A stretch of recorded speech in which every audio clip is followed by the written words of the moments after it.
Hey there, time for another Brewday video, and it is an absolutely gorgeous day for brewing. The sun is out, it's about 45 degrees I think, but you don't really feel it because of the sunshine. Today I'm going to be brewing a beer that I'm calling CA-POW, and that's because it is Pilsener, oats, and wheat. And I'll put the recipe down in the description. And then I'm going to hop it with Citra and Amarillo. So, made up a little acronym because I'm clever like that, I guess. So, time to crack the grain. Strike water is right about where it needs to be, so I've just got the burner on low, keeping it up to temp, because I still need to put my manifold together, so time to get brewing.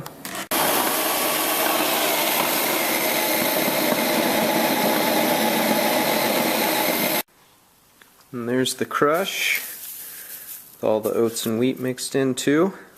It's probably going to be a really pale beer, so hopefully pale but flavorful and hoppy. Okay, I am going to be using about 4.3 gallons of mash water, and I'm shooting for 166, which I'm pretty high right now, so I'm going to leave the lid off and let it cool down. That's going to put me at a water to grist ratio of about 1 1/3 quarts per pound. Alright, time to go in.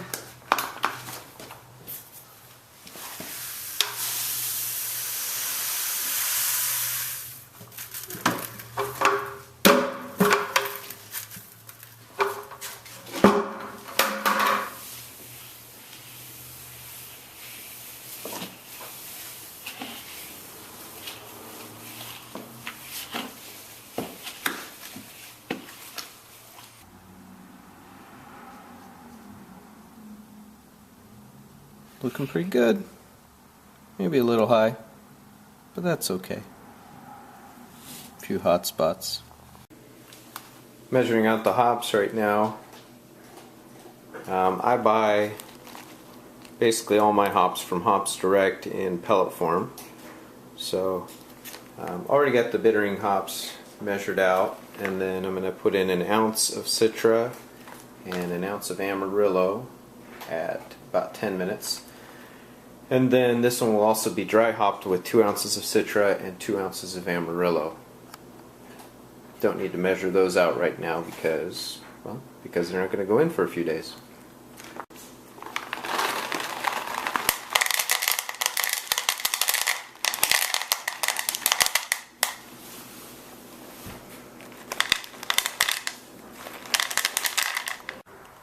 I'm trying something a little bit new today. Normally what I do is I recirculate the first runnings, drain those into the kettle, then I sparge with half the sparge water, drain that, then sparge with the second half and drain that.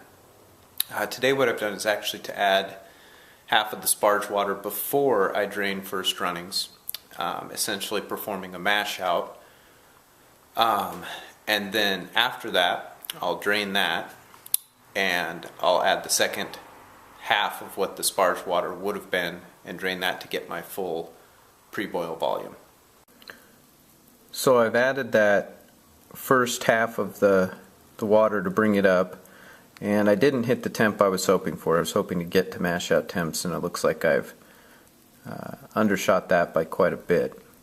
But it still did bring it up quite a bit, and we'll see once we get the wort in the kettle what that does to my efficiency, which is normally around 70–73%.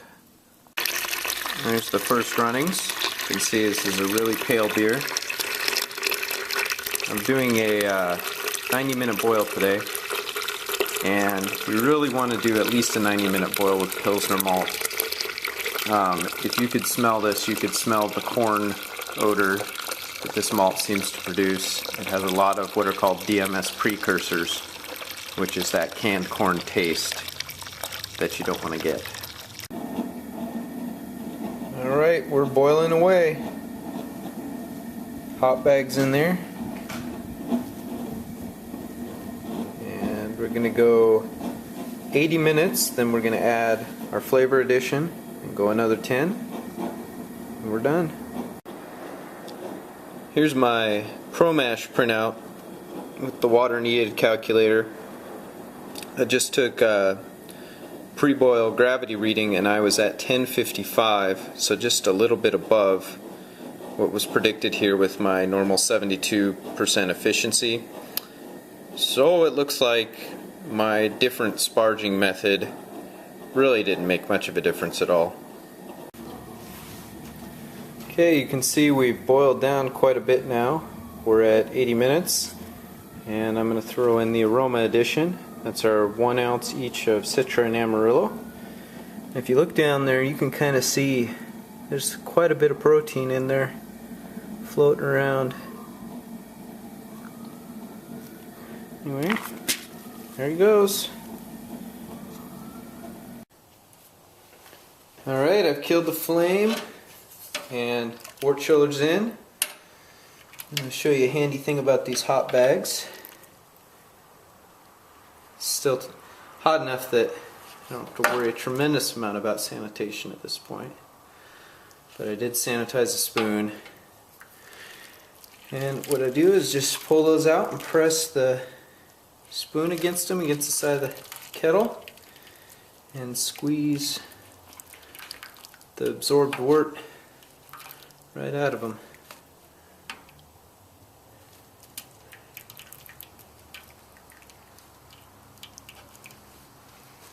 Give it back.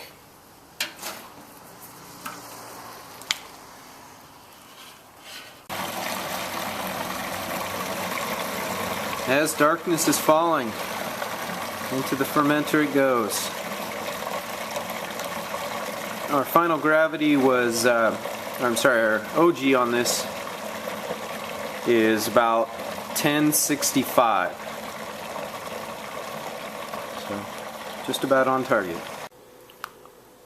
So the last 2 times that I've repitched, I've been using this method of just saving the slurry in a plastic bag and throwing it in the fridge.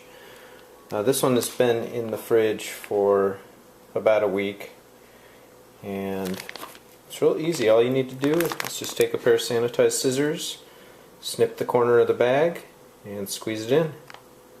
That's what I'm going to do right now.